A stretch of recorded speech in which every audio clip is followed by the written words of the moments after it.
In today's video, I'm going to be breaking down the game mode Hardpoint. We'll be going over everything you'll need to become a Hardpoint hero. From the basics and fundamentals of Hardpoint to make you a good player, to the secret tips all pros use to give them that edge. All of this will help you improve your Hardpoint game to become a beast on the map and dominate rank play lobbies. First, let's go over the basics of a Hardpoint match. If you're already familiar with these, skip ahead to the timestamp. Spawning in on a map, you will have a rotation of hardpoints that are cycled through in the same order for every map. For example, on our Bagra Fortress, the hardpoint rotation is as followed.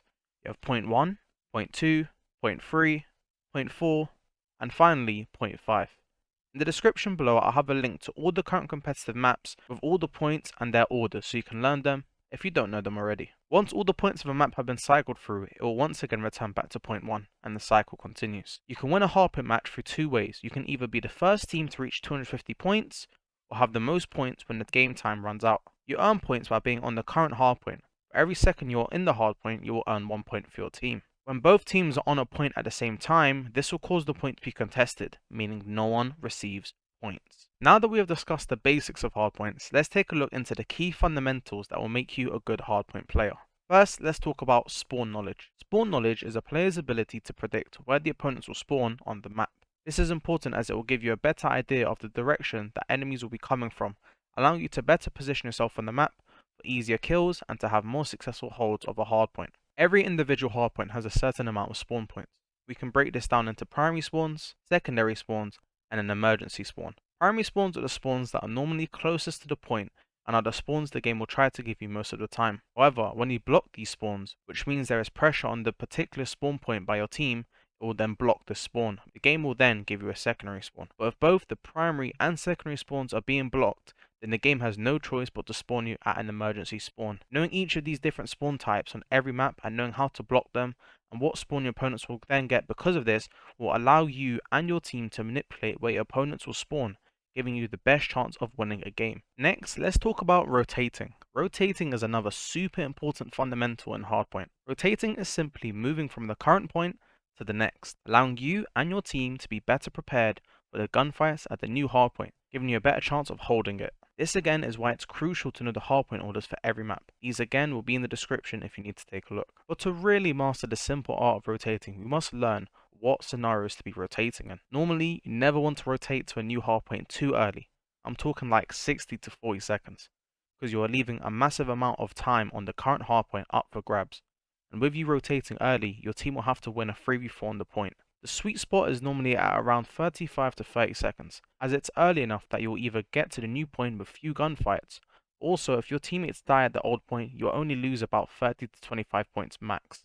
However, rotating is also more successful the more of your team does it. The more teammates and the earlier you rotate, the more likely you are to hold the start of the new hardpoint, which gives you a better chance at holding the entire time. This is a really great way of making comebacks in the game. When you are down a significant amount, sometimes all you need is to early rotate and hold a full 60 and use that momentum to get back into the game. Rotating is all about balance, not doing it too early or too late, but also not sending too many of your team or sending no one. With time and practice, you will better learn the scenarios of when to rotate. The final fundamentals for hardpoint that we're going to be discussing in this video is going to be holding and breaking. These two are the most teamwork based fundamentals you'll learn in hardpoint. It is simply your ability to either hold a hardpoint, meaning you're set up at a new point, winning gunfights and holding the majority of the time, or your ability to break a hardpoint, winning crucial gunfights against enemies who already have control of the current point, who are in power positions, and breaking into the hardpoint and gaining control of it. First, let's talk about holding. When holding a hardpoint, you want to best set up your team for success.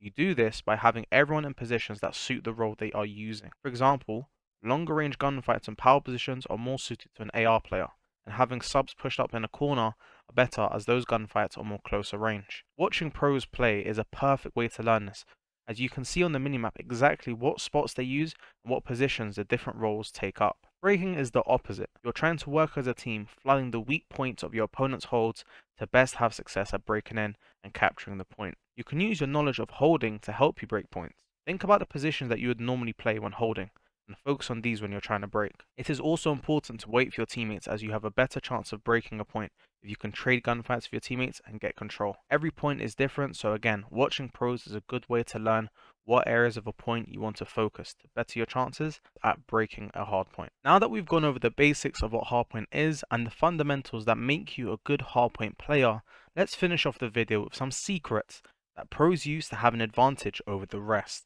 Using your field upgrades at the right time is super important. If you're running Dead Silence, normally used by sub players, you want to use this wisely. When flanking a spawn or trying to sneak around a point, Dead Silence can be crucial as footsteps are really loud in Modern Warfare 2.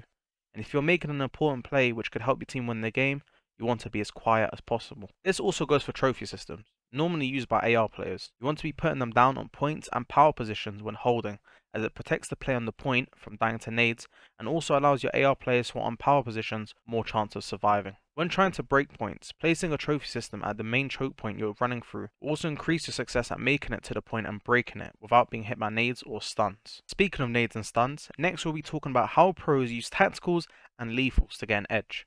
When hitting an enemy with a stun or a nade, you get a hit marker. Why is this important, you may be asking? When trying to break a point or rotate, throwing a stun in a corner or a power position is a great way to get an idea of where an enemy might be, which gives you a better chance of winning a rotational battle or could help you break a point. Moreover, when you're trying to break a point, spamming your stuns and nades at a trophy system causes it to break, making the players on the point and in power positions open to nades and stuns. A little tip with this, always throw your stuns first when trying to break a trophy, as if it does break, you always want that second throwable that hits the enemy to be a nade, as it will make them weak. They are also useful in general to win gunfights. Stunning your enemy slows them down a lot, allowing you a better chance of flying out and winning a gunfight. And with nades, the same applies. You slow them down and make them weak. And that is all for today's video. I hope you all enjoyed it and learned something that you can use to make you better at Hardpoint. If there is anything that you guys think I missed, make sure to drop it in the comment section down below.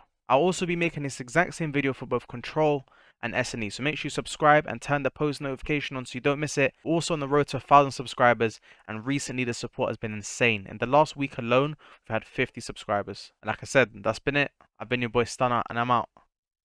Peace. Even when you feel low, you can still go.